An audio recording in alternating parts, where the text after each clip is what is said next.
Hey guys, this is Justin with Rocky Mountain, and today I'm going to be testing the 2019 TSE 250 from GPX Moto.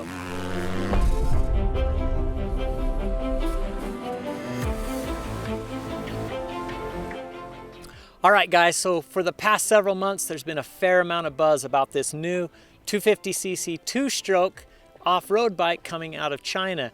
And ever since I saw it, I've been really curious to throw a leg over it to see how good it really is. For those of you not familiar with GPX, I'll share what information I know about them. The US distributor, Motor Toys USA, Pitster Pro, they've actually worked with other distributors from other countries, and they've got together, they're working with a manufacturer in China to develop this motorcycle. So not only is the motorcycle available in the USA, but it's available in several other countries as well. And GPX actually makes other models. They have a few other four-stroke off-road models with fuel injection as well. So let's look at some of the features of this motorcycle. Now, like I said before, it's a 250cc two-stroke. It has oil injection, it's carbureted. Best of all though, it does have electric start, so that's pretty nice. It's got a 6-speed wide ratio transmission, comes with a kickstand, 18-inch rear wheel, and it comes with an optional headlight and tail light. So if you want to swap those out, you can do that. So clearly this bike is set up for off-road and trail use. All right, so as you can see by looking at the bike, there was obviously a lot of inspiration taken from the KTM and Husky line of motorcycles. As far as the engine goes, I understand that it's designed off the old Yamaha WR200 motor. So that was a bike that was out in the US for a few years in the 90s. They say they've been making the motor for a while and it's got proven reliability, so I hope that's the case. Some of the cool features with this bike, they've made some really nice parts for it. It's got a lot of CNC billet parts like the foldable levers, the triple clamps, billet foot pegs, hubs. A lot of neat little parts on this that make the bike look really nice. As far as suspension, it's got forks and a shock from Fast Ace, also a Chinese company, and it's fully adjustable. Rebound compression adjustment on both the front and the rear. And I guess the best thing about this bike is the retail price. The MSRP is $5,600, somewhere in that ballpark. So $3 or $4 grand cheaper than the mainstream motorcycles on the market. I think the biggest question on people's minds, including my own, is first of all, how well does this thing perform? How reliable is it? And can I get parts for the thing? So for the last couple days, we've had the bike in the shop. We've kind of tore it apart, checked to see what aftermarket parts fit on it. And we've actually found quite a few parts that'll fit on this thing. So we've actually got those on our website. So if you're a GPX owner, be sure and check that out. As far as OEM parts, they are available on the GPX Moto website. When it comes to reliability on this machine, unfortunately, I don't have a lot of information. I only have one day to ride it. But I looked on the internet. I couldn't find a whole lot of information. I couldn't find anything bad, so that's a good thing.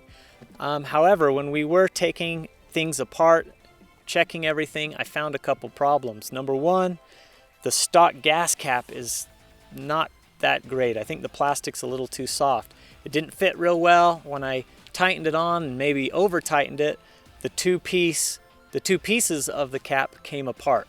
So I've actually replaced the cap on this with an OE KTM cap, which is available on our site. It fits a lot better and feels a lot tougher. Another issue I found was with the oil tank for the oil injection. Sits right behind the left radiator, and there's not a lot of room between the radiator and the tank. So I wonder how well that radiator is going to be able to flow air. And then finally, kind of the biggest issue I found was with the air filter cage. The air filter cage, at least on the model we have, seems to be formed wrong. So it's kind of warped a little different than the KTM filter cage. So we found that the filter didn't seal real well. All right guys, let me show you the air filter cage on the GPX. That's this one here on my left. You can see it's got a backfire screen, which is more typical for a four-stroke. And when we were putting an air filter in this bike, we noticed it wasn't sealing really well. So here on my right, I've got an OEM KTM Husky cage that you can tell it was modeled after.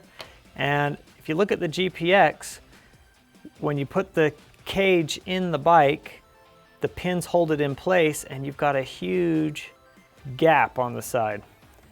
And we noticed our filter wasn't sealing correctly because of that gap. Now if you look at the KTM cage, the gap is actually on the side where the pins are. So when you actually pin this in place, it lays flat and seals the filter to the airbox really tight. So I would highly recommend ditching the stock air filter cage and getting a KTM Husky cage.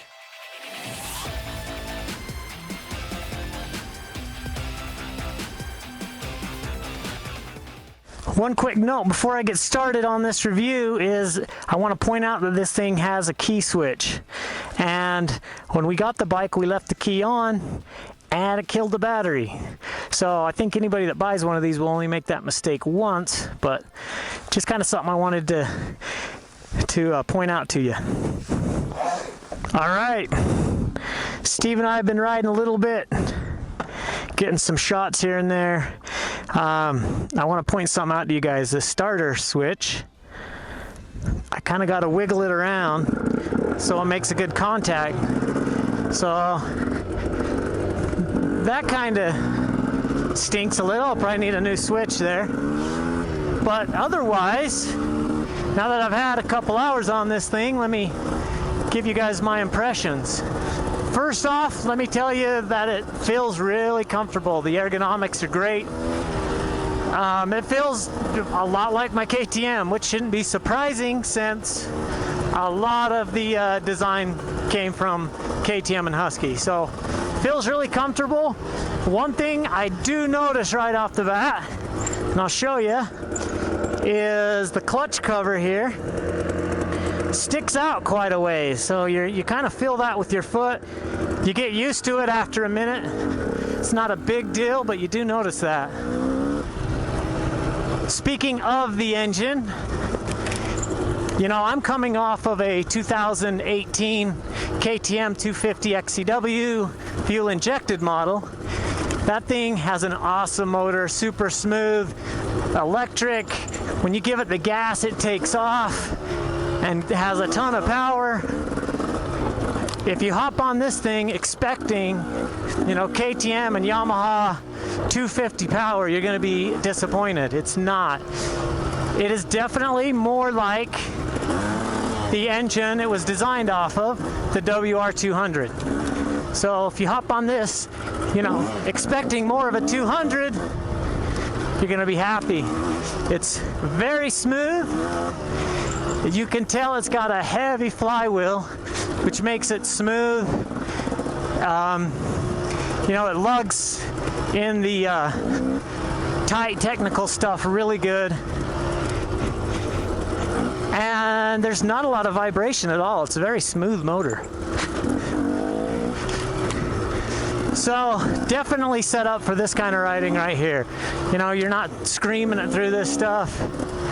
You're just trying to be smooth and consistent. And it does really good at that. I will say though, when you get to logs that you need to wheelie over, or you know, a puddle or stream crossing or something, you want to wheelie through it, well, you better be in first gear, because it's hard to get the front end up in second gear on this, just because it does have such, you know, mild power. And I'm not saying it's a bad power, it's just, it's not a 250. Now,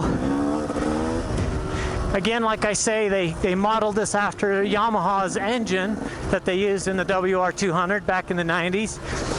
Looking at the exhaust pipe, it's even got the two little indents in the side of the pipe for a little heat shield, which I thought was kind of funny because it doesn't come with a heat shield, just the dents.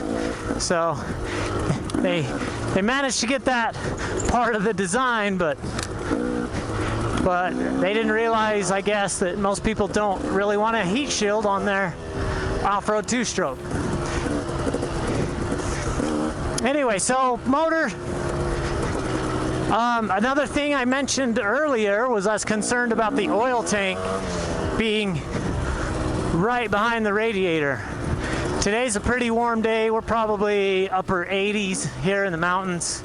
And I put a temperature gauge cap on this, and right now I'm just a little over 150. So you know, at least in this stuff, the easy flowing stuff, it stays really cool. I did get into more technical stuff and got it up closer to 200, but I haven't boiled over or lost any water or anything, so that seems pretty normal.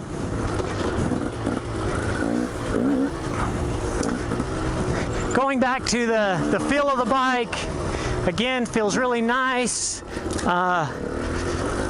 Levers feel good, the breakaway levers, foot pegs. The brakes on this thing feel pretty dang good. I was a little surprised about that. I was expecting kind of crappy brakes, but they're not. They're pretty decent.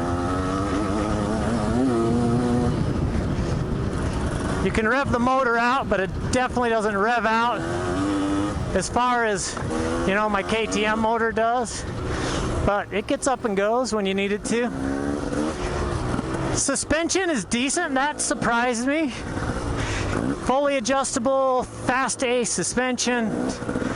Now I haven't played with the clickers at all. I'm riding it totally stock. You get into the rocks, the rocky stuff, you know, especially at slower speeds, and it goes through it really nice. Feels really plush. You start hitting them faster though, and it definitely gets a little harsher. I notice, especially on the shock, you know, if I'm jumping a log or a rock or something and I hit it kind of fast, it'll definitely give me a little kick. Again, I haven't played with the clicker, so maybe I could work that out by softening it up. I'm definitely on the soft side. So overall, my impressions of the bike, it surprised me a little bit. It's better than I thought it would be. If you buy this bike thinking you're going to go race the 250 intermediate or expert class, it's probably not the best idea. But if you're the guy that wants to get out, ride in the woods or desert, do some trail riding, you're looking for smooth, nice, easy power, a light, flickable, you know, chassis, I think you're going to be happy with this thing.